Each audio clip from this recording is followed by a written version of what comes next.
दिले नादान की जिद है न छूटे दामन, मर्जी वक्त ये कहता है। मैं बड़े जिम्मेदारी पूर्वक कह रहा हूं, हिंदू मुसलमान भारत माँ की दो आंखें हैं और किसी भी एक आंख को आप कमजोर करिएगा, भारत माँ कमजोर है। कि अल्लाह ने बख्शी तो बस एक ही धरती, हमने ही भारत पाकिस्तान बनाया, उसने तो इंसान को बस इंसान बनाया। 94% मुसलमानों ने पाकिस्तान के पक्ष में वोट दिया था। भारत की भूमि में जो भी है, वो चाहे जिस जात का हो, जिस धर्म का हो, वो इस मिट्टी का है, वह भारत माँ की संतान है। और हमें इससे आपको सुनिए, हमें और आपको या दुनिया में किसी को भी उसे भारत का न होने का कहने का हक किसी को नहीं। तो कौन कह रहा है? अरे भाई, आप रस खान को भारत से अलग करेंगे, रसफाकुल्ला खान को भारत से अलग करेंगे, बिन अब्दुल हमीद को अलग करेंगे। मैं कह रहा हूँ कौन ऐसा जो भी कह रहे हैं उनकी भर्त्सना कीजिए। कोई तो कह भी नहीं रहा है ना। वैष्णदेव कुटुंबकम यहाँ नहीं चलेगा, और चलेगा तो गजवाए हिंद हो जाएगा। उदारता और कट्टरता की यह लड़ाई सदियों पुरानी है, सदियों तक चलेगी, और कभी हम जीतेंगे, कभी वो हारेंगे। नमस्कार, शब्दरंग में आप सभी का एक बार फिर स्वागत है। शब्दरंग कूटनीति के क्रम में आज हमारे पास हमारे मेहमान हैं दीपक मिश्रा जी। लेकिन हमें लगता है कि शब्दरंग कूटनीति यह टाइटल ठीक नहीं है, क्योंकि जिस राजनीति की बात करते हैं हमारे दीपक मिश्रा जी, वो राजनीति कहीं न कहीं राजनीति का दिल है, कहीं न कहीं राजनीति का अध्यात्म है। तो हम लोग राजनीति को एक डिफरेंट तरीके से देखेंगे। हमारे बीच आए हैं अबू सलेम जी के जिले के, या दीपक जी के जिले के अबू सलेम जी ने इतना बदनाम कर रखा है। तो पहले तो ये बात हो कि साहब, आप अपने आजमगढ़ को अबू सलीम का जिला कहेंगे या आप राहुल संप्रदाय का जिला कहेंगे, और अपने बारे में बताएं, अपने आजमगढ़ के बारे में बताएं, और खास तौर से मेरी इस बात को परिप्रेक्ष्य में रखें। देखिए, आजमगढ़ ऋषियों, विद्वानों और देश दुनिया में बदलाव के शब्द देने वाले शायरों की धरती है। कैफी आजमी की धरती है, जिन्होंने लिखा है, छूने पाए न सीता का दामन कोई, तुम ही राम तुम ही लखन साथियों, अब तुम्हारे हवाले वतन साथियों, कर चले हम फिदा जाने तन साथियों।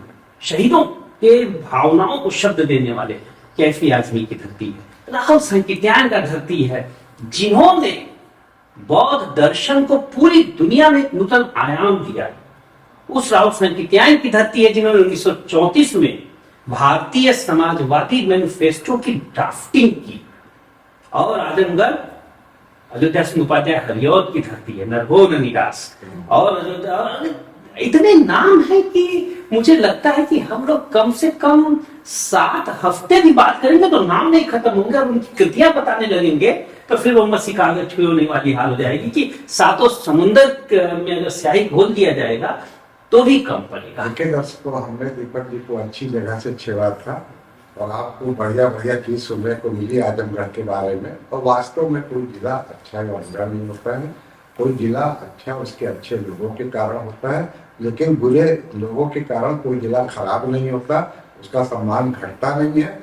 अगर वहाँ के लोग, उस जिले के नागरिक उस बुरे आदमी को खोटे सिक्के की तरह जो है अपनाए नहीं, और खोटे सिक्के की तरह निकालकर फेंक दें। अब हम लोग बात करते हैं, क्योंकि दीपक जी का जो विशेष परिचय है, जो दीपक जी का जिस कारण से आज दीपक जी हम लोग के प्रेरणा स्रोत हैं, दीपक जी समाजवादी चिंतक हैं, और मुख्य परिचय यही है। बीच बीच में बहुत सारी चीजें किया है इन्होंने, दीपक जी के ही मुँह से हम सुनेंगे। लेकिन एक, जब समाजवाद की हम बात करेंगे, लोहियावाद की बात करेंगे, तो 1789 से लेके 1799 तक फ्रेंच क्रांति हुई, और मेरे ख्याल में फ्रेंच क्रांति से 3 शब्द निकले: स्वतंत्रता, समानता और बंधुत्व।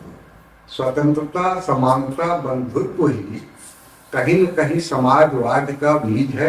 अगर हम इसको लेके नहीं जाते हैं कि राम के जमाने में क्या हुआ, मेथोलॉजिकल पीरियड में अगर हम नहीं लेके जाते समाजवाद को, तो आधुनिक इतिहास में ये जो महत्वपूर्ण 10 साल रहे फ्रेंच क्रांति के, वहीं से समाजवाद उपजा, वहीं से मार्क्स उपजे, वहीं से लेनिन उपजे। और ये सतत प्रक्रिया नहीं, ये सिर्फ फ्रेंच क्रांति होके नहीं, उससे होते हुए चाइना जब ये ताइवान में मूसा द्वीप उस समय कहा जाता था, ताइवान में उसका राजा भगा दिया गया, पूरा संपूर्ण कब्जा रूप समाजवाद का वहीं से आया।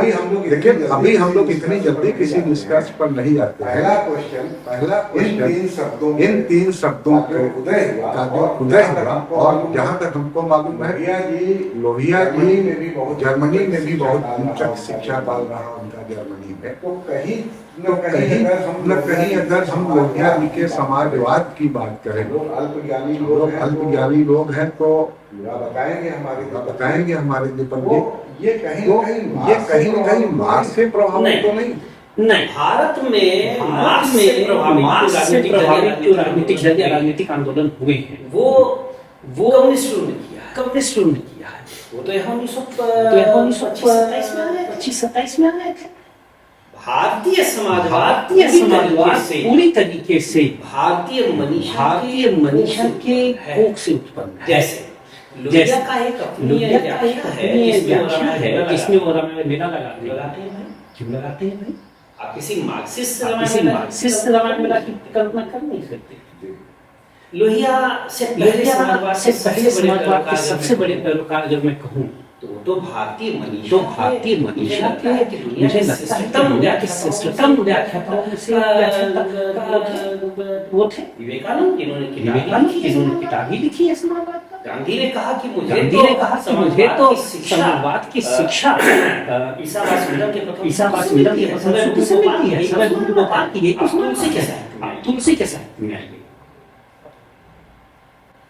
तुलसी के साहित्य को हम एक तरीके से कुमार ये लिखा है जो कालिदास ने, रघुवंशम, उसके बाद रघुवंशम भवभूति ने लिखा है, उत्तर रामचरित और वाल्मीकि, इन सबका निचोड़ है ना रामचरितमानस। उसमें क्या है? राम प्रताप विषमता हुई। समाजवाद क्या है?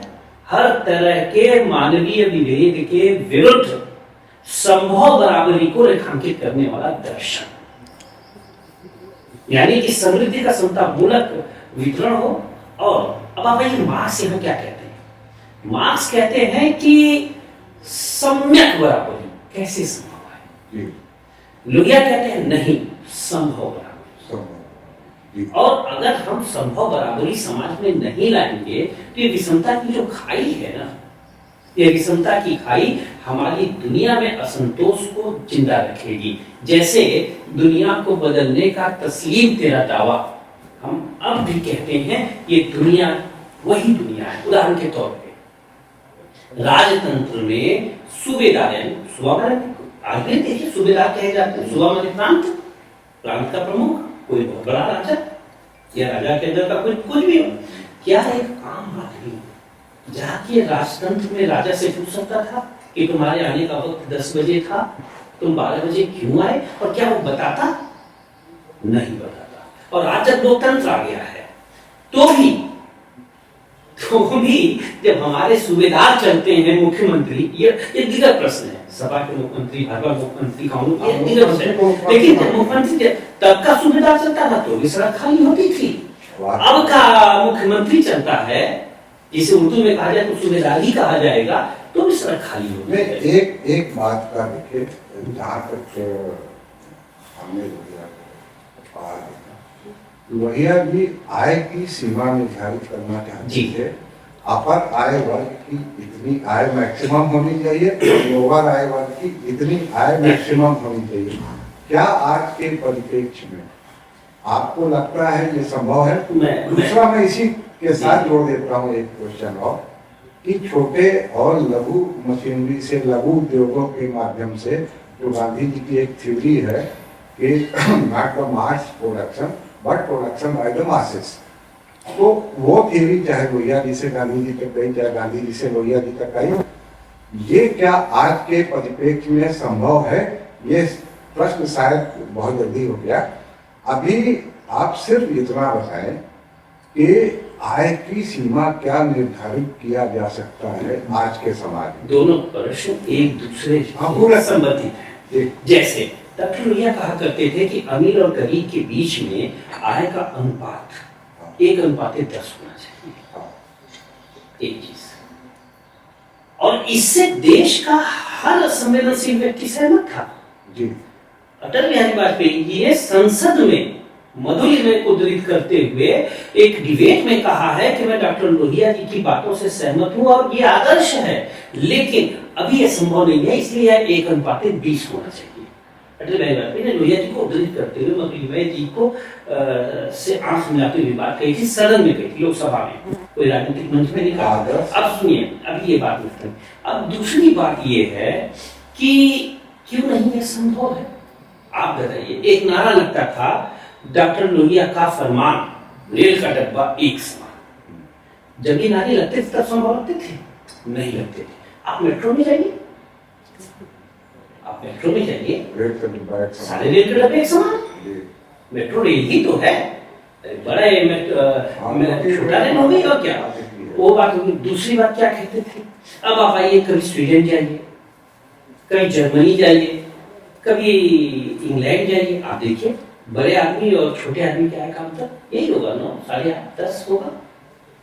और दुनिया देखिए बदल रही है। हाँ, ये है कि भारत में बदलाव की जो रफ्तार है कम है। आप खुद देख लीजिए, पुराने जमाने में, अब अभी 60-70 के दशक में ही जो बड़े लोगों की बस्तियां होती थी, वहां कहाँ किसी छोटी जाति या गरीब आदमी अपना घर बना सकता था। अब देखिए, अब बड़ी कॉलोनी से आप देखिए, पता चल रहा है कि नीचे कलेक्टर साहब का फ्लैट नंबर 1 है और उसके तीसरे फ्लोर पे बेचने वाले का भी है। जो किसी जमाने में गाड़ियां सिर्फ एसडीएम, एडीएम या बड़े नेता या बड़े व्यापारी पास होती थी, अब लोन लेके आदमी उससे अच्छी गाड़ी में चल रहा है। तो परिवर्तन हो रहा है। और आप देखिएगा, आप किसी भी चले जाइए, मुझे लगता है कि प्रधानमंत्री जी की जो तनख्वाह होगी, सुविधाएं वगैरह छोड़िए, घूस वगैरह छोड़िए, वो आदर्श नहीं है। लेकिन जिसकी तनख्वाह होगी प्रधान पीएमओ में काम करने वाले चपरासी महोदय की भी तनख्वाह का अनुपात देखा जाएगा, मुझे लगता है यही 10-20 के बीच में। दो चीजें हैं, एक तो डिस्पैरिटी कम होनी चाहिए। ये था कि डिस्पैरिटी कम होनी चाहिए। अब डिस्पैरिटी कम करने के लिए, आय के बीच में अंतर कम करने के लिए 2 तरीके हो सकते हैं कि डिस्पैरिटी कम हो जाए। या तो अमीर आदमी को आप गरीब बना दो, और या फिर गरीब आदमी को आप अमीर बना दो। या तो ये है गैप हमारा, या तो ये झुकाइए या ये बढ़ाइए। तो देखिए, गैप तो तभी कम होगा, लेकिन जो सैलरीड क्लास की, जैसे आपने उदाहरण दिया, तो सैलरीड क्लास के अंदर नया भर्ती आईएएस से रिटायर होने वाले चपरासी की तनख्वाह बराबर होती है। तो वो तो आ गया। लेकिन एक 40-45 लाख लोग नौकरी करते हैं पूरे देश में, जहाँ 145 करोड़ की जनसंख्या है। तो ये तुलना तो एकदम अनुचित है। अगर आप देखिए, देश जो वर्ण व्यवस्था के अंदर जो है, थर्ड सबसे महत्वपूर्ण माना गया व्यापार, वैश्य को उन्होंने लिया, और सूत्र भी एक ढंग से टेक्निकल वैश्य है। तो जो तकनीकी काम करते थे, आज आप जो है चमड़े की टेक्नोलॉजी में काम करके आप इंजीनियर कहलाते हैं, शू मेकिंग करते हैं वही। टेक्सटाइल इंजीनियर आज जो है वही दुल्हा कहलाता था। और जो व्यापार है, आप अगर तुलना करने बैठेंगे कि अंबानी के पास इतना पैसा क्यों, और जो है एक छोटे मजदूर के पास इतना पैसा क्यों, तो बराबरी तो संभव नहीं है। मार्क्स ने जिस तरह से कहा था वो तो संभव नहीं है। संभव बराबरी जो आज की डेट में, अगर आप आज 70-80 साल हो गया, हालांकि प्रोग्रेस बहुत स्लो होगा, उसके लिए सारी सरकारें दोषी हैं। कोई हम किसी भी पार्टी विशेष को नहीं कह सकते हैं, लेकिन संभव बराबरी एक प्रक्रिया की तरह आ रही है। और मैं कहना चाहता हूँ ये संभव बराबरी जो आ रही है ये पूंजीवाद के माध्यम से आ रही है या समाजवाद के माध्यम से नहीं आ रही है, इसमें आप डिपेंड कीजिए। देखिए, दो चीजें हैं, मैं एक बार फिर कहता हूँ, जी। कोई बड़ा से बड़ा समाजवादी, मैंने यूरोप के बड़े समाजवादियों को पढ़ा है, मैंने भारत के समाजवादियों को पढ़ा है, और भारत के कई बड़े समाजवादियों के साथ मुझे काम करने का सौभाग्य ईश्वर ने दिया है, जिसमें रविराज साहब, जॉर्ज फर्नांडिस साहब और जयस्वती नायक ये सब। तो समाजवाद बुनियादी तौर पे जिस संभव बराबरी की बात करता है, समाजवाद ने कभी भी पूंजी की खिलाफत नहीं की। थोड़ा सा बात पता नहीं, मैं फिर कहता हूं, सर देखिए, नहीं, समाज लोहिया जी के समाजवाद का की पॉइंट ये कभी है भी पूंजी की खिलाफत नहीं, देखिए, लेकिन यहाँ मैं बताना चाहता उद्योगों हूं, का राष्ट्रीयकरण करना तो आप उसको स्कोप ही नहीं वो दे रहे हैं। वो दूसरा विषय। देखिए आप, हाँ, संबंधित तो है पूंजी हम का। पूंजी सब बात आप देखिए। व्यापार को राष्ट्रीयकरण कर देंगे तो कहाँ से जो है पूंजीवाद को पकड़ने का मौका मिलेगा? की पॉइंट्स है लोहिया जी के समाजवाद का, लोहिया ये उद्योगों का, बैंकों का, ये आप राष्ट्रीयकरण करें। और जब आप उद्योग का राष्ट्रीयकरण क्या होता है सर, कि अगर आप पब्लिक के लिए इंडस्ट्री नहीं खोलेंगे, और सर मैं आपसे कह रहा हूँ डॉक्टर लोहिया, मैं फिर डिस्कस कर दूं इकोनॉमिक आफ्टर मार्क्स, कभी भी डॉक्टर लोहिया ने या भारतीय समाजवादियों ने, जेपी ने, कभी भी औद्योगिकरण के सरकारी बात नहीं की। उन्होंने कहा, डॉक्टर लोहिया का वजन क्या है, छोटे उद्योग, कुटीर उद्योग पूरी तरीके से निजी हाथों में हो और मजबूत हो। इसीलिए जापान के जो बड़े सोशलिस्ट रहे आगे तो उन्होंने डॉक्टर लोहिया से कहा कि आपने हमें विकेंद्रीकरण की ये सीख दी। डॉक्टर लोहिया विकेंद्रीकरण के सबसे बड़े पक्षधर थे। विकेंद्रीकरण तो सरकारीकरण हो ही नहीं सकता, वो तो राजनीतिक शक्ति के लिए विकेंद्रीकरण के चाहते थे। देखिए, जो छोटे उद्योग की बात की, छोटी मशीनों से छोटे उद्योग लगाकर आप जो है करें, उसके अंदर वही बहुत सारे हाथों से गुजर के वो प्रोडक्ट आपके पास। और लेकिन सर देखिए, जो आज का विश्व बाजार है, जो आज का कंपटीशन है, छोटे उद्योग को जिंदा रहे। छोटे उद्योग कहीं से मर नहीं रहे हैं, और छोटे उद्योग को चलाने के पीछे सरकारें नहीं है। वो जो इंटरप्रेन्योर होता है, जो उद्यमी होता है, वो चलाता है। छोटे उद्योग रहेंगे, लेकिन छोटे उद्योगों द्वारा ही किसी भी देश की प्रगति संभव नहीं है। तो इसलिए लोहिया जी का जो विचार कि छोटे उद्योगों से जो है चला जाए, उस समय के लिए सही हो सकता है, लेकिन आज तो 100% खारिज करने वाली बात है। छोटे उद्योगों से प्रगति नहीं हो सकती किसी भी। लोहिया ने छोटे उद्योगों की, कुटीर उद्योगों की, समग्र उद्योगों की संकल्पना एक जगह, लोहिया ने यह कहा है, जो बात आप कह रहे हैं ना, ये तो लोहिया का ही वर्जन है। लोहिया ने कहा था कि बड़ी मशीनों के ऊपर जो बड़े उद्योग हों उसको सरकार संचालित करे, लेकिन सरकार छोटे उद्योग, कुटीर उद्योगों में हाथ न डाले। ये लोहिया का ही वर्जन, जो आप कह रहे हैं सरकार संचालित करे। क्या आपको लगता है कि सरकार के बस का है इंडस्ट्री चलाने का? सरकार के बस का है बिजनेस चलाने का? सरकार कहाँ से चला लेगी? कौन सी इंडस्ट्री सरकार ने चला दी है पिछले 70 सालों में? सरकार के बस का नहीं है, इन अधिकारियों के बस का नहीं है। आप किसी IAS अफसर से सोच सकते हैं कि वो इंडस्ट्री चला देगा? ब्यूरोक्रेसी है सर, लाल फीताशाही है, जहाँ पे चमड़ा बचाता है अधिकारी कि मैं ये चीज लिखूंगा तो इसके ऊपर वाले को देन एंड देयर डिसीजन होते हैं, ऑन द स्पॉट डिसीजन होते हैं। गलत और सही को जोड़े बिना जब डिसीजन किए जाते हैं, सब इंडस्ट्री चलती है।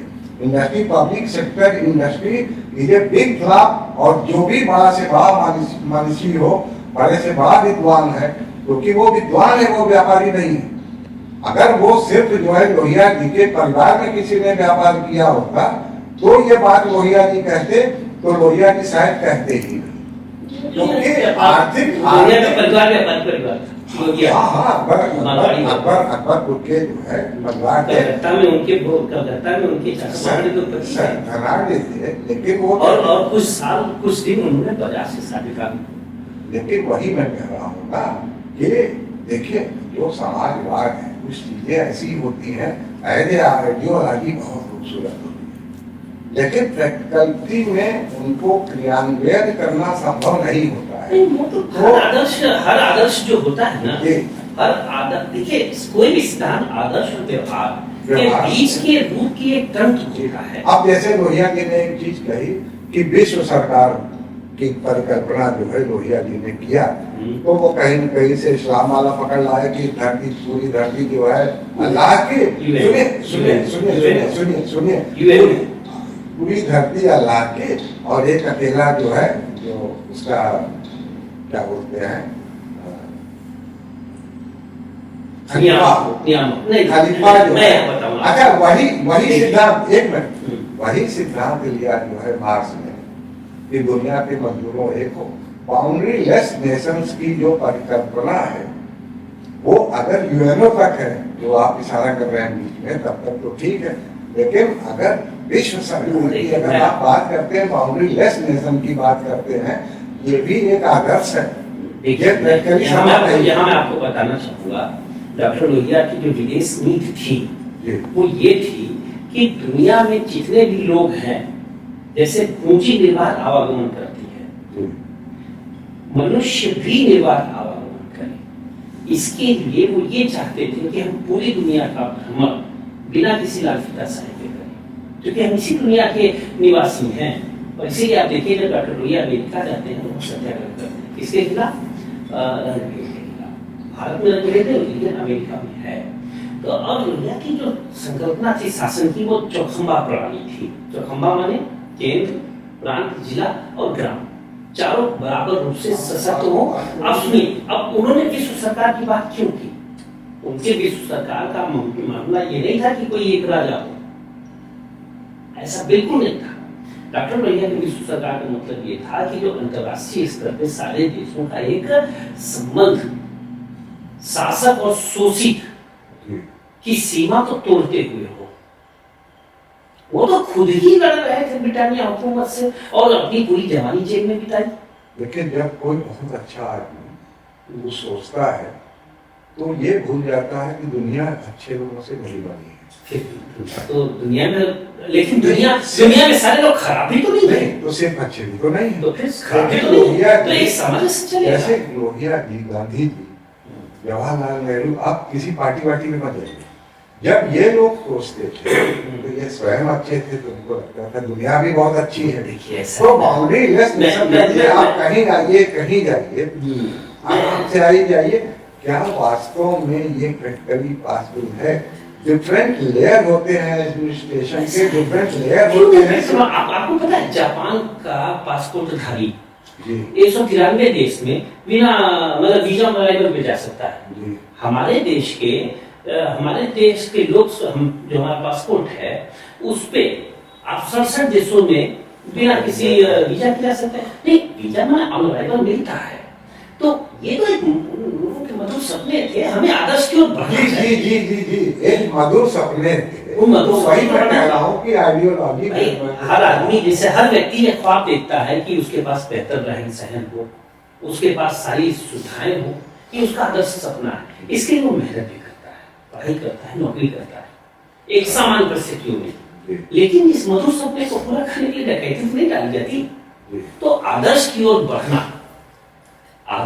बढ़ना हमें महापुरुषों ने सिखाया। जैसे भगत सिंह का एक सपना था, जिसके लिए उन्होंने हिंदुस्तान सोशलिस्ट रिपब्लिकन आर्मी बनाई थी कि हम देश को आजाद करेंगे और यहाँ पे एक शोषण विहीन समाजवादी मूलक समाज की स्थापना करेंगे। वही भगत सिंह खुद भी जानते थे कि जिस धारा का उन्होंने चयन किया है उसका परिणाम तो उन्हें फांसी तक ही जाएगा, पर उन्होंने सपना देखा। आज समाजवाद का जो रोमांच स्वप्न है, दुनिया, हमारे जैसे लोग, हमारे जैसे बालमन भगत सिंह की आंखों से तो देख रहे हैं। अब सूरदास सोच रहे थे कि मैं तो अंधा हूं, उसे क्या लेना देना। तो सूरदास दुनिया को योगेश्वर कृष्ण का ख्वाब नहीं दिखाते। देखिए और हर बड़े आदमी की एक यूटोपिया होती है, जैसे तुलसी की यूटोपिया राम राज्य है। जी मैं कर काहूसन कोई, राम प्रताप संता कोई, सभी यहाँ पे सुखद हों, सभी स्वस्थ हों, ये तो आदर्श है ना। और हमारा काम है उन आदर्शों की ओर समाज को ले जाना। कितना ले जा पाए, कितना नहीं ले जा पाए, ये अलग विवेचना है। हाँ, देखिए समाजवाद मोटे तौर पे जहाँ तक हम लोग मान के चलते हैं कि जो भी आदर्श हो, आज की डेट में न समाजवाद का आदर्श का पालन हो रहा है, न समाजवादी स्वयं उस आदर्श के आसपास कहीं टिक पा रहे हैं।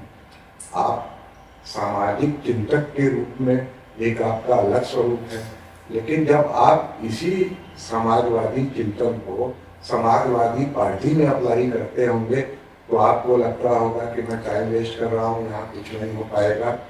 आप नेताजी से तो कुछ हद तक एक्सेप्ट कर सकते थे कि वो जो है समाजवादी चिंतन के क्या को समझते हैं, लेकिन क्या अखिलेश यादव समझते हैं, क्या शिवपाल जी समझते हैं। और समाजवाद इतना आसान नहीं कि आप राजनीति में रह के एक और आप जो है बात करते हैं वही अपने मऊ वाले गाजीपुर वालों के साथ रह के आप डिस्पैरिटी खत्म करेंगे। वास्तव में ये संभव है क्या? आपके सवाल का उत्तर ये नितांत व्यवहारिक प्रश्न है। मैंने फिर कहा, आदर्श और व्यवहार में अंतर तो है, लेकिन जो आपने कहा कि नेताजी समाजवाद को समझते थे, जनसू जी की पीढ़ी समझती थी, तो मैं अपने व्यक्तिगत अनुभव के आधार पर कह रहा हूँ कि समाजवाद एक ऐसी धारणा है जिससे कोई भी संवेदनशील मन इनकार कर ही नहीं सकता भारत में।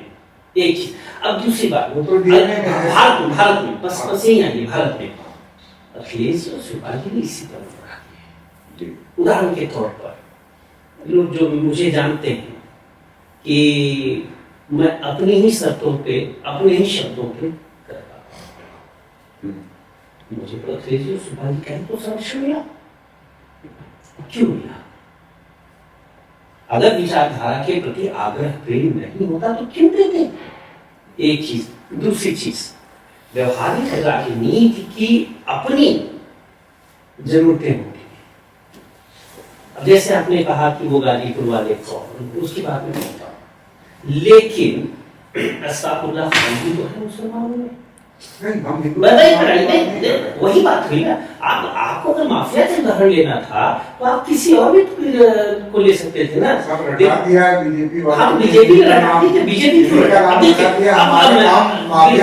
नाम रखना थोड़ी है। अब मैं बता दूं, अब यही आप आइए तो बीजेपी को, मैं बीजेपी छोड़िए, मैं अपने मुख्यमंत्री से पूछता हूँ, मुख्यमंत्री हमारा मुख्यमंत्री है, मैं भारतीय गणराज्य का नागरिक हूँ, मेरी जाति, मेरा धर्म, मेरी विचारधारा चाहे जो भी हो, मैं उत्तर प्रदेश का नागरिक हूं, इसलिए मुख्यमंत्री हमारा मुख्यमंत्री है।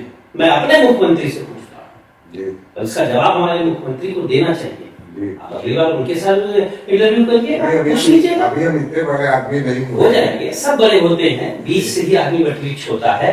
तो हमारे मुख्यमंत्री को सिर्फ जिन्ना क्यों याद आते हैं, अस्तगफुरुल्लाह खान क्यों नहीं याद आते? हमारे मुख्यमंत्री को सिर्फ वही तत्व नजर क्यों आते हैं जो विभाजन का भी थे? रसखान क्यों नहीं याद आते हैं जिन्होंने कृष्ण पर जो लिखा है? सर, आप रसखान ने जो कृष्ण पर लिखा है एक बार पढ़ लीजिए, आपको सूरदास के अलावा सारे हिंदू भूल जाएंगे, मीरा तक भूल जाएंगी। और ये मैं आपको बता दूं, राम विमर्श पर जो रहीम ने लिखा है, राम नाम जानो नहीं जानो बस उपाधि, वो पढ़ने के बाद मुझे तो लगता है कि रहीम हमें तुलसी के अवतार नजर आएंगे। इसलिए देखिए, हमारा तुलसी के अवतार शायद ना हो, क्योंकि दोनों संघर्ष। मैं एक प्रतीकों की बात कह रहा हूँ, मैं एक बात कह रहा हूँ। आप देखिए रहीम ने जो लिखा, और तो छोड़ दिया, आप आइए नजीर बनारसी ने जो शिव और गंगा पे लिख दिया है। मैं खुद थोड़ा बहुत साहित्य से जुड़ा हुआ हूँ। हरिदर्शन को आज किसने लिखा है? तीन के तीनों देखा जाए, गाने वाला शकील बदायूनी, शकील बदायूनी, बताइए ऐसा भजन कौन है? और रफी ने जो गाया है सर, शाश्वत हिंदू, सनातनी हिंदू, मन भी उस आशा से नहीं गा सकता। तो जरूरी है जब हमारे बगीचे में जब बस सब यहाँ बात कर रहे हैं, हमारे बगीचे में जब सुंदर सुंदर फूल है तो हम कांटों की चर्चा क्यों करें? नहीं, कांटों की चर्चा के बीच उनको में किनारे वो करिए ना। हमारे दिमाग में आ गया गाजीपुर वाला, हमारे नहीं, दिमाग नहीं आना में चाहिए वो वाला सर। आ गया। जब लेकिन आप- हमारे दिमाग में कानपुर वाला विकास दुबे भी है, देखिए। और योगी जी ने विकास दुबे को भी ठोका है, सिर्फ जो है गाजीपुर वालों को नहीं बस ठोका है। यही मैं कहना चाहता हूँ कि जब आप जैसा जी। अनुभवी, ज्ञानी, जानकार, पत्रकार के दिमाग में आ रहे हैं तो आप तो फिर आम जनमानस के दिमाग में रसखान कैसे आएंगे? नहीं साहब, अब्दुल कलाम जो है अब्दुल कलाम की बात नहीं की इन्हीं बीजेपी वालों के दिमाग में आया, वीर अब्दुल हमीद इन्हीं बीजेपी वालों के दिमाग में छोटी सी आया। जानकारी दूं? जी। बहुत छोटी जानकारी। जी मैं एक बात बताना चाहता हूँ। अखिलेश यादव जी ने गाजीपुर में एक विद्यालय वीर अब्दुल हमीद के नाम पे हुआ है, भाजपा ने उसका नाम बदल दिया। अच्छा। आप बताइए, मैं बड़े जिम्मेदारी पूर्वक कह रहा हूं, हिंदू मुसलमान भारत मां की दो आंखें हैं और किसी भी एक आंख को आप कमजोर करिएगा, भारत मां कमजोर होगी। ये भारतीय समाजवाद है। भारतीय समाजवाद है क्या? एक मुसलमान का दिया हुआ नारा इंकलाब जिंदाबाद लेकर एक ब्राह्मण के नेतृत्व में एक Sikh Hindustan socialist Republican army बनाता है, ये भारतीय समाजवाद है। क्या आप इसे राष्ट्रवाद नहीं कह सकते? नहीं। भारतीय संदर्भ में रामराज्य, राष्ट्रीयता और समाजवाद तीनों का संबंध वही है जो ब्रह्मा विष्णु महेश का है। यह त्रयी एक दूसरे या यूं कहिए एक तीसरे के बिना अधूरी है। जैसे तीनों लोग का संबंध एक दूसरे से होता है ना भाई, जो हमारा यह लोक है इसके नीचे पाताल है, वो भी तो इसी लोक से जुड़ा हुआ है क्योंकि इसी के तो अधीन है, नीचे है। और हमारा जो ऊपर का लोक है आकाश, वो भी तो इसी के ऊपर है। तो ये जो त्रयी है एक दूसरे से न केवल मिलती जुलती है, एक दूसरे की प्रतीक है, एक दूसरे की प्रतिनिधि है और एक दूसरे की पर्याय है। देखिए, राम राज्य का बीच में वाक्य आया आपका, तो ये राम राज्य के इतना कंफ्यूजन क्यों है? एक चीज के लिए मैं आपको बताऊं कि अगर आप संविधान के अपनी ड्यूटीज करें तो शायद आर्टिकल 8 है या 7 है, मुझको याद नहीं आ रहा है, उसके अंदर साफ साफ कहा गया कि हमको अपने एनवायरनमेंट से लेके चर अचर से लेके पेड़ जंगल पहाड़ तक का जो है हम सबसे बेस्ट पॉसिबल जो है ख्याल रखेंगे। जी। एक चीज आर्टिकल में ही कहा गया, हमारे जी। कर्तव्य है ये हमारा रखना। भारतीय संविधान एकमात्र ऐसा संविधान है जहाँ पे बंधुत्व की बात की गई। जी। तो राम राज्य का इतना विरोध क्यों, और राम राज्य इतना जो है गलत अर्थों में क्यों देखा जाता है, जबकि अगर आप अपने सिर्फ जो है अपने कर्तव्यों का पालन करें तो राम राज्य आ सकता है। देखिए, तो आपका राम राज्य हमारे जो संविधान वाला राम राज्य लिखा है, और जिसको अगर हम कहें तो हिंदू महासभा से लेकर भाजपा तक जिस राम राज्य की परिकल्पना करती है, ये तीनों राम राज्य एक है, तो राम राज्य का विरोध है। पहली बात, राम राज्य का विरोध, जी। अब हिंदू सभा का राम राज्य से क्या संबंध है वो जानिए, वो बेहतर बता पाएंगे। मैं अपना पक्ष बता सकता हूँ। नहीं, एक दीपक मुद्दे के मैं बताऊं कि कोई भी आदर्श समाजवादी, जी, फिर कह रहा हूं आदर्श समाजवादी राम राज्य के खिलाफ जा ही नहीं सकता, क्योंकि राम राज्य की धारणाओं से अर्थ लेकर लोहिया ने समाजवाद की व्याख्या की है। जैसे लोहिया रामायण मेला चित्रकूट में क्यों लगाते थे? जी। क्यों लगाते थे? राम राज्य हमारी भारतीय समाज की एक यूटोपिया है, वो हमारा परिकल्पित स्वप्न लोक है, जिसको प्राण से धरती पर उतारना हमारा कर्तव्य है। और हमारा संविधान भी क्या है? हमारा संविधान एक संहिता ही तो है, हमारी भावनाओं का रूप है। बस हमारी संहिता है जो हमारे आदर्श भारत, हमारे आदर्श समाजवादी भारत के निर्माण की एक पीठिका तैयार करती है, सोपान बनाती है। आप देखिए, जब संविधान में के जो 12-13 चित्र हैं, एक चित्र 1000 शब्दों के बराबर की बात करता है। जैसे आप 50% दीजिए कि दीपक मिश्रा ने 500 किताबें लिखी हैं, दीपक मिश्रा ने 10,000 लेख लिखे, सब बकवास हो जाएगा।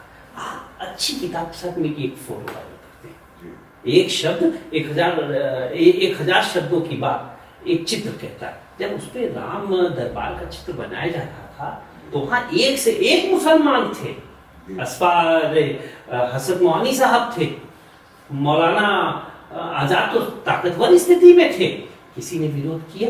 किसी ने विरोध किया? मेरा एक मैं पूछ रहा हूँ आपसे, आप अच्छे पत्रकार हैं, जानकार हैं, आप कई मोड़ों के साक्षी हैं, अनुभवी भी हैं और अध्ययनशील भी हैं, किसी ने विरोध किया?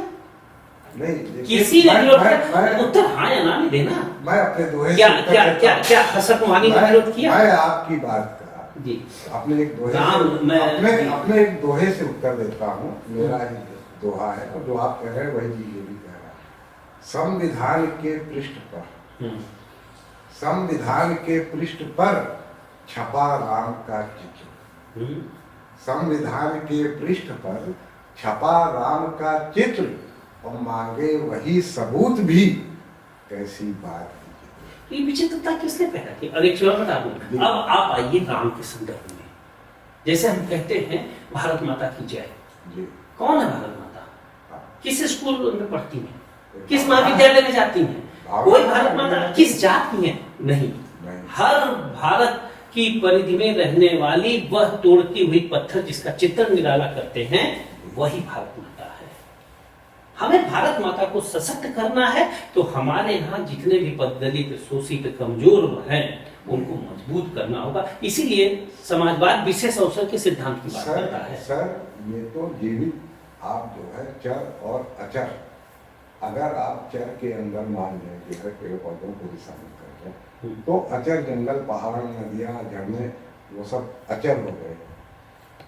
लेकिन जब संविधान कहता है, आपका संविधान हम ही लोगों द्वारा बनाया हुआ संविधान, मैं ये नहीं मानता अम्बेडकर जी ने संविधान बनाया था, और न संविधान बनाया न किसी ने अडॉप्ट किया, हमने ही बनाया, हमने स्वयं को स्वयं द्वारा अडॉप्ट किया गया है। मेरा सजेशन पूरा होने दीजिए, क्योंकि ये शब्द रंग में हम लोग कम बोल के सुनने के ज्यादा आदि होते हैं, और आपको बुलाया इसीलिए जाता है कि आपको हम सुने। लेकिन मैं ये कहना चाहता हूँ कि मुसलमानों की बात, स्वतंत्रता आंदोलन की जब आप बात कर रहे हैं, कई उदाहरण आपने दिए, एक ही पेड़ में, एक ही डाली पे, एक ही रस्सी में हिंदू और मुसलमान को फांसी दी गई है। जी जी, और ये हुआ है, लेकिन इसके साथ बहुत बड़ा लेकिन है। लेकिन उसी स्वतंत्रता आंदोलन जब चल रहा था 47 में, तो 35 में मोहम्मद इकबाल ने जो है परिकल्पना की अलग अलग राष्ट्र की। और जब ये सारा विद्वेष क्यों है? ये भाजपा और संघ का विद्वेष नहीं है, ये पाकिस्तान बनने और बनाए जाने का विद्वेष है, ये बांग्लादेश बनने और बनाए जाने का विद्वेष है, ये 8% आबादी को काट के 1% कर दिए जाने का विद्वेष है। और ये विद्वेष अगर आप सोचें कि किसी भी महापुरुष के बस का है कि वो अपनी वाणी से, अपने वक्तव्य से, अपने कृतित्व से इस नफरत को कम जरूर कर सकता है, समय के साथ कम हो सकता है, लेकिन दिल के अंदर सर है, और इस बात से इनकार नहीं किया जा सकता है। और राम राज्य लाना है, उनके साथ ही लाना है, उनको अलग हटा के, उनको अलग भगा के नहीं लाना है। लेकिन पाकिस्तानियों के साथ क्रूर होकर हमको काम करना पड़ेगा, जिन्ना का विरोध करके काम करना पड़ेगा, बांग्लादेशियों को वापस बांग्लादेश में ठेल के काम करना पड़ेगा। हमारे अपने जो मुसलमान हैं, हम उनके लिए साफ कार्य रखते हैं। वैष्णदेव कुटुंबकम यहाँ नहीं चलेगा, और चलेगा तो गजवाए हिंद हो जाएगा। मैं आपको यहाँ बताता हूँ, आपने बड़ी अच्छी बात कही और ये गंभीर विषय है, इस पर गंभीरता से बात करनी चाहिए, लेकिन समग्रता के साथ भी बात करनी चाहिए। जैसे जब मोहम्मद अली जिन्ना पाकिस्तान के बंटवारे की बात कर रहे थे, तो मोहम्मद अली जिन्ना पर एक हमला होता है, शाब्दिक हमला नहीं, एक्चुअल हमला। किसने किया था? उनका कहना था कि हम पाकिस्तान नहीं चाहते, इसलिए हम जिन्ना पे हमला कर रहे हैं। जानलेवा हमला मोहम्मद साबिर सिद्दीकी ने किया था। इनको सुनिए, तो ये भी हमारा ही इतिहास है सर। ये किसी दुनिया में ये दूर का इतिहास नहीं है, ये हमारे उज्जवल भारत का ही इतिहास है कि जिन्ना एक कट्टर मुसलमान जो कहीं से भी इस्लामी संस्कृति को नहीं मानता था। केजरीवाल जैसे केजरीवाल कट्टर ईमानदार है, वैसे वो कट्टर मुसलमान है। तो उस पर हमला करने वाला 5 रोज का नमाजी था। इंदौर में रहे वो, एरवड़ा जेल में रहे वो, और उनको पाकिस्तान के इतिहास का सबसे बड़ा आतंकवादी कहा जाता है। एक चीज। दूसरी बात, एक और पक्ष यहाँ आप देखिए, एक उदार हिंदू मौलाना बंधुओं को अपने दाएं बाएं बैठाकर रामधुन गवाने वाले हिंदू के ऊपर भी हमला प्राणलेवा होता है। वो भी करने वाला मुसलमान नहीं होता, हिंदू ही होता है। उदारता और कट्टरता की यह लड़ाई सदियों पुरानी है, सदियों तक चलेगी, और कभी हम जीतेंगे, कभी वो हारेंगे। अब ये की बात ना दें आप, मौलाना आप अल्लामा इकबाल की बात क्यों करते हैं? क्या हिंदू समाज से हिंदू राष्ट्र की बात नहीं उठी थी? क्या एक मिनट, क्या सिख समाज से बात नहीं उठी थी खालिस्तान की? तो मेरे तो ऐसा है कि अल्लाह ने बख्शी तो बस एक ही धरती, हमने ही भारत पाकिस्तान बनाया। उसने तो इंसान को बस इंसान बनाया, इंसान ने खुद को हिंदू व मुसलमान बनाया। इसलिए मेहरबानी, ठीक है। सर एक दो उदाहरण दे देंगे आप कि जिन्ना पे हमला किया वो भी। मैं 50 उदाहरण दूं? नहीं, मैं 50 गिनूं? 2000, लेकिन सर आप इतने, अरे मैं 50 दूं, लेकिन आप इतने उदाहरण नहीं दे सकते। 94% मुसलमानों ने पाकिस्तान के पक्ष में वोट दिया था। इतने आप नहीं गिना सकते किसी की हालत। मैं इस बात से इसलिए नहीं सहमत हूँ। दो चीजें हैं जी। आज भी पाकिस्तान की आबादी से ज्यादा आबादी हिंदुस्तान में मुसलमानों की है।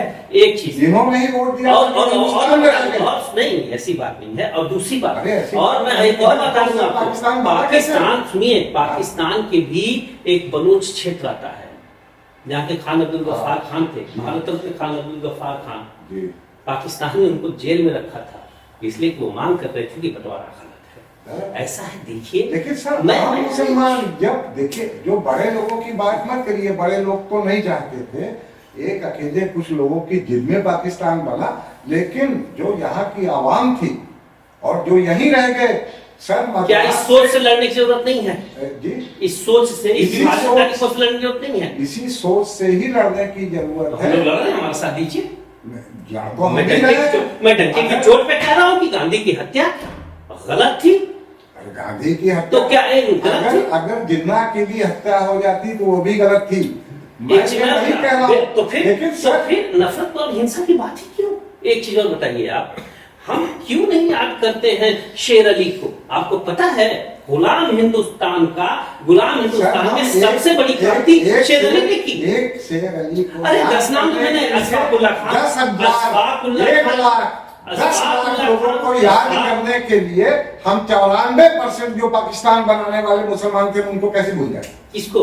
तो जो पाकिस्तान बना गए पाकिस्तान गए नहीं, वो लोग गए इस दुनिया से जिनका मकसद जो पंजाबी था पाकिस्तान का, जहाँ पे पाकिस्तान बना है, वो पंजाबी बंटवारा नहीं चाहता था। अलीगढ़ वाला बंटवारा चाहता था, लखनऊ वाला बंटवारा चाहता था, बरेली वाला बंटवारा चाहता था, मद्रास वाला बंटवारा चाहता था, हैदराबाद वाला बंटवारा चाहता था, और वो नहीं गए। एक उदाहरण, लियाकत अली हरियाणा से जाके, लियाकत अली वहां पे बने प्रधानमंत्री बने हरियाणा के। आज की डेट में जो यूपी से गए और बांग्लादेशी जो गए, उनको तो एक्सेप्ट ही नहीं किया पाकिस्तान ने। हरियाणा से लियाकत अली जाना चाहते थे, चले गए। उसी हरियाणा से मौलवी शमसुद्दीन भारत के साथ रहना चाहते थे और भारत में रहे। जिसको जाना था कितना आसान अरे भाई, कितना 94% लोगों ने मुसलमान बनने के पक्ष में वोट दिया, और जो पंजाब से लोग थे उन्होंने नहीं दिया, और 94% में से 4% चले गए, बाकी 90 तो यही है। भारत की भूमि में जो भी है, वो चाहे जिस जात का हो, जिस धर्म का हो, वो इस मिट्टी का है, वह भारत माँ की संतान है। और हमें आपको, सुनिए, हमें और आपको या दुनिया में किसी को भी उसे भारत का न होने का कहने का हक किसी को नहीं तो कौन कह रहा है? अरे भाई आप रसखान को भारत से अलग करेंगे, अरे सर, रसफाकुल्ला खान को भारत से अलग नहीं, करेंगे, कौन- बिन अब्दुल हमीद को अलग करेंगे। मैं कह रहा हूँ कौन ऐसा जो भी कह रहे हैं उनकी कौन भर्त्सना ऐसा कीजिए। मनुष्य है, कोई तो कह भी नहीं रहा है ना। ये इस चर्चा चीज को हवा फैलाया जा रहा है कौन लोग कि फैला रहे हैं? मुसलमानों वो के खंडन विरोध कीजिए ना। में, मुसलमान के विरोध में कोई नहीं। किसी आपको भी सर- इंसान के विरोध में कोई नहीं है, और हाँ। इसी इंसान में जनावर जो है उनका विरोध होना चाहिए और होता भी है। जो भी नफरत की बात करेगा, वो चाहे हमारा प्रधानमंत्री क्यों ना हो, उसका विरोध होना हमारा चाहिए। मुख्यमंत्री क्यों ना हो, विरोध विरोध होना चाहिए। और मैं आपके चैनल पे जिम्मेदारी पूर्वक विरोध करता हूं कि हमारे मुख्यमंत्री को पहले अशफाकुल्ला खान, पहले रस खान, पहले मलिक मोहम्मद जायसी, उसके बाद किसी और का नाम लेना चाहिए। नहीं, उसके बाद पहले की बात तो मैं नहीं कह रहा हूँ। और लेने का मौजूद क्या है? और मैं इस चैनल के माध्यम से हम्म। जो हमारे दीपक भाई ने बात कही है, शायद नहीं सुनी जाएगी, हमारी बात नहीं पहुंचेगी नहीं, बात मुख्यमंत्री तक। पहुंचेगी, बात लेकिन पहुंचेगी। अगर पहुंचे तो मुख्यमंत्री जी ध्यान दीजिए कि हालांकि मेरे को, मैं ये नहीं मानता कि रस खान को आप अलग करके देखते होंगे, अब्दुल रहीम खान खाना को आप अलग करके देख रहे होंगे, रहीम को अलग देख करके देख रहे होंगे, कबीर को अलग करके देख रहे होंगे। ये हमारी खाती है, हमारी जो है विरासत है, ये हमारे हैं। और इनको अगर आप देख रहे हैं तो जो जिन्ना जैसे हैं उनको भी देखते रहिए अपने हिसाब से। वो जैसे दोनों जैसे जैसे हाँ जैसे ना, हाँ अब सबको जिन्ना मानिए तो गलत हो गया ना। नहीं, सबको क्यों माने, सबको खैर। क्यों माने। और हम लोग- ये सब दुष्प्रचार है कि भाजपा या दुष्प्रचार पे- हिंदू महासभा जो है या कोई भी घटिया से घटिया ऑर्गेनाइजेशन हो, अगर उसकी हम बात करें जिसको आप घटिया मानते हो, वो भी ये कहीं से नहीं कहेगी कि 18-20 करोड़ मुसलमानों को निकाल के बांग्लादेश फेंक देना चाहिए, लेकिन बांग्लादेशियों को बांग्लादेश फेंक देना हाँ। चाहिए। इसके लिए मैं आपको इसके भी- लिए इसके लिए आपको इसके भी लिए साथ इसके आना इसके लिए पड़ेगा। मैं वो बात कहूँ, जो भी लोग मैं मांग कर रहा हूँ भाई, हाँ, जो भी बांग्लादेश ही नहीं, कहीं से भी आए। मॉरिशस के भी जो लोग यहाँ हो, अवैध हो, जी, हटाया फिजी जाना के भी लोग हों, अवैध हों, उनको, क्योंकि वो कागज पत्र में नहीं है, कब कौन सी घटना घटा दे, तो उनको भारत सरकार मुहिम चला के उनके देश भेजे। अच्छा, लेकिन लेकिन वैसे न भेजे जैसे अमेरिका ने हम भारतीयों को भेजा। नहीं, वैसे ही भेजे नहीं। और उससे बुरी तरह भेजे। देखिए, मानवता लालची अमेरिकन होगी। नहीं, मानवता मानवता नहीं है। होगी। आप किसी ऐसा के देश नहीं। में घुस जाएंगे, हम लोग आप देखिए। किसी के घर में घुस जाएंगे, उसको आपको 4 डंडा मार के नहीं तो लगाए। 4 डंडा मार के न भेजे ही, क्या हाँ, करें, दिल्ली में उसको आके भेजे। जानवरों तरह से सर, भेजे। देखो। हमने इंसान है, इंसानियत होने का भी तो कुछ धर्म अब होना मैं चाहिए। आपको बता रहा हूँ, इंसानियत होने का धर्म नहीं होना चाहिए।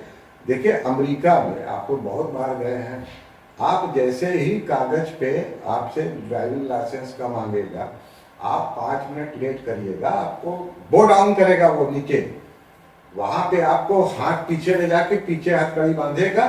क्यों बांधेगा? परिस्थितियां हैं उनकी। आम लाइसेंस खुले हुए हैं, आप पनवाड़ी की दुकान की जैसी दुकान पे चले जाइए, जाके आप पिस्तौल खरीद लाइए, जाके आप बंदूक खरीद लाइए, तो वो आपको गन डाउन ना कर दे। इसलिए जो है कहीं न कहीं से ऐसा हो सकता है कि वो जो है बांध के बेचते हो, वही चीज आपको उनके परंपरा में आ गई है।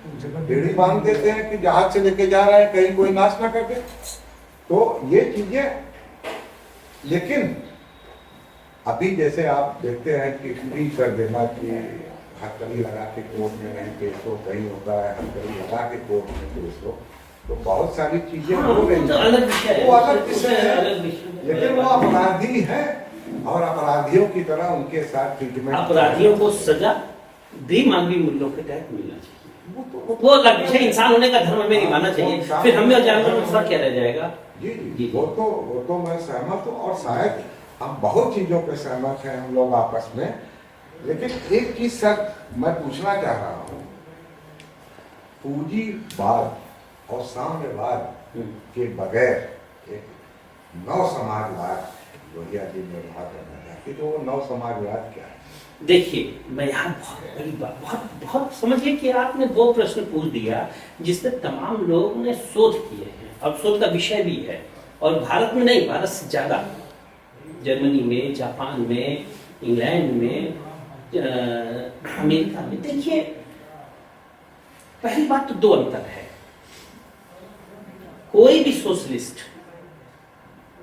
हम जैसे तुच्छ से लेके लोहिया और विवेकानंद जैसे महान सोशलिस्ट पूंजीवाद के खिलाफ, गंभीरतापूर्वक कह रहा हूं, पूंजीवाद जनित शोषण के खिलाफ है।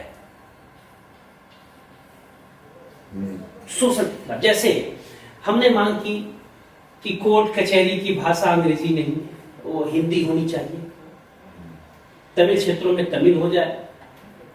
अरे वकील और जज जिस भाषा में बात कर रहे हैं, वो उस भाषा को तो वो मुवक्किल जानता ही नहीं जिसके लिए सारी बातें हो रही हैं। एक चीज, और यही बात लोहिया ने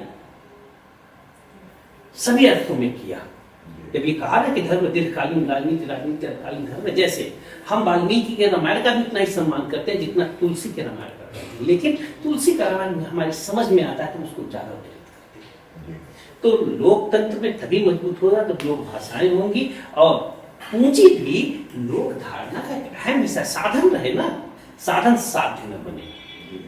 एक तो ये है, जैसे बचपन में नहीं लिखाता था कि विज्ञान और धर्म की बात होती थी, तो ये होता था कि विज्ञान जो है वो साधन रहे, साध्य न बने। तो पूंजी साध्य न बने, साधन रहे, संपन्नता की सीढ़ी रहे, वही मंजिल न रहे। दूसरी बात, अब मार्क्स के कम्यून की बात करिए, तो हमारा जो यूटोपिया है वो मार्क्स का यूटोपिया नहीं है, हमारा यूटोपिया रामराज है। तुलसी, वाल्मीकि, भवभूति, गांधी, लोहिया जिसकी व्याख्याता है। हमारा जो समाजवाद है वो साम्यवाद नहीं है। हम सम्यक समानता के तो पक्षधर है ही नहीं। जो ज्यादा मेहनत करे वो ज्यादा कमाए, लेकिन ज्यादा पैसा कमाने के बाद कम कमाने वाले को रोज शाम को बिना कारण जूते भी न मारे। हमारा दर्शन समझ है, बहुत व्यवहारिक तत्वों में हम आपका दर्शन समझ रहे हैं। तो इसलिए हम न मार्क्सवादी हैं, देखिए हम न मार्क्सवादी हैं और न अंध पूंजीवादी हैं। हम पूंजी को एक साधन, भाषा को एक साधन मानते हुए एक बेहतर शोषण विहीन समता मूलक समाज की संकल्पना के वाहक हैं।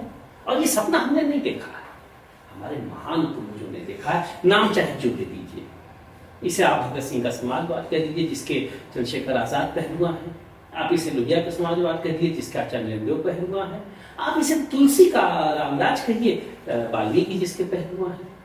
भाई राम राज की जो धारणा क्या है, राम ने रामायण में जिसकी चर्चा वाल्मीकि ने की है, ने कहा है कि मैं किसी से नहीं डरता, मृत्यु से नहीं डरता, राजपाट जाने से नहीं डरता। तो बात क्या, आप डरते किससे हो? तो उन्होंने कहा कि मैं लोकापवाद से डरता हूं। यही लोकतंत्र की खूबी होनी चाहिए। वो जो लोकापवाद है ना, वो जीवित रहे, जिसे लोग लोकलाज कहते थे। यानी कि तुलसी ने जिसे लोकापवाद कहा है, क्या इस बात है कि सब उन्होंने वाल्मीकि से लिया है, उसी को लोहिया लोकलाज कहते हैं। दोनों में फर्क क्या है? तो मैं जलूं तुम जलो, फर्क क्या है? रोशनी होनी चाहिए। अब रोशनी हो और हम लोग उसमें मानवता को प्रज्वलित करें, लेकिन रोशनी ऐसी न हो किसी का दिल जले, किसी का घर जले। देखिए, समय तो सीमित होता है और बहुत अच्छे नोट पे आए। ये शायद अवसर है कि यहीं पर हम आज का पॉडकास्ट समाप्त करें और हमारे दीपक जी से ऑन कैमरा मैं रिक्वेस्ट करूँगा कि बहुत युग विषय है समाजवाद, जिस पे हम लोग बात करने के लिए बैठे थे। 1 घंटा कम नहीं, बहुत कम होता है। और समाजवाद हमारे डीएनए में है, समाजवादी कोई है नहीं और हर आदमी समाजवादी है, लेकिन हम इसको अपने आप को विभाजित नहीं करें कि जो है समाजवाद एक अलग चीज़ है, समाजवादी पार्टी एक अलग चीज़ है। भाजपा में भी उतना समाजवाद हो सकता है, हिंदू महासभा में भी उतना समाजवाद हो सकता है। हम अपने फेलो पर्सन के लिए सोचें, फेलो पर्सन को प्यार करें। अगर हमारे घर खाना बन रहा है तो हमारा पड़ोसी भूखा न जाए। ये बहुत सिंपल सी परिभाषा है समाजवाद की। पूर्ण परिभाषाओं के लिए बहुत विषय बचा है। हम दीपक जी को फिर आमंत्रित करेंगे और हम लोग बात करेंगे समाजवाद पर। नमस्कार। नमस्कार। वो है ना साथियों कि दिले नादान की जिद है न छूटे दामन, मर्जी वक्त ये कहता है बिछुड़ना होगा। नमस्कार दोस्तों।